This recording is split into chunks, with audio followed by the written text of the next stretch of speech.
આમ આરોપીનું તમે આજે સમગ્ર વિડીયો જોયો। હવે આ જે ચાર આરોપી હતા, મુખ્ય આરોપી જે હતા, તેમાંના 4 આરોપીને આજે મહુવાની કોર્ટમાં છે તે લઈ જવામાં આવ્યા હતા। તેના રિમાન્ડ પૂર્ણ થયા હતા। ત્યારનો પણ તમે એક પેલા વિડીયો જોઈ લ્યો।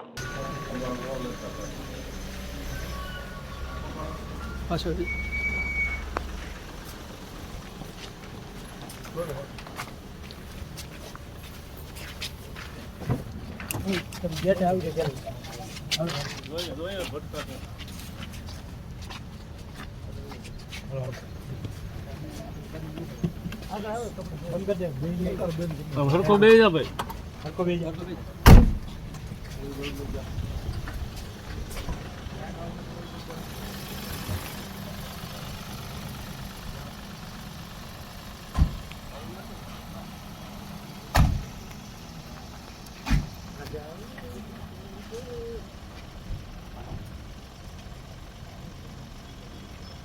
તો તમે આ વિડીયો જોયો મહુવા કોર્ટની બહાર જ્યારે 4 આરોપી છે તેને ભાવનગર જિલ્લા જેલ ખાતે ખસેડવામાં આવી રહ્યા હતા। ત્યારે 4 જે આરોપી છે તે એકદમ વ્યવસ્થિત ચાલી રહ્યા હતા। તમે સૌપ્રથમ વિડીયોમાં જોયું રાજુ ભમ્મર દેખાઈ રહ્યો છે, તેની બાજુમાં છે તે વિરેન્દ્રસિંહ પરમાર દેખાઈ રહ્યો છે। પછી પાછળના ભાગે તમે વિડીયોમાં જે જોઈ રહ્યા છો તેમાં નાજુ કામળિયા અને સતીશ વનાળિયા, જે નાજુ છે તે મુખ્ય આરોપી છે, જે મુખ્ય ગિલિન્ડર છે, મુખ્ય જે આરોપી જેને ગણવામાં આવે છે, તે તો એટલો લંગડાથી ચાલતો હતો કે જાણે પોલીસે એને મારીને તેની સર્વિસ કરી નાખ્યું। શું પોલીસ જે છે તે આ કેસમાં જે સામે પક્ષના જે લોકો છે આ પ્રકારનું છે સમગ્ર કૃત્ય છે તે કરી રહી છે કે પછી લોકોને છે તે ઊંધા પાઠ છે તે ભણાવી રહી છે?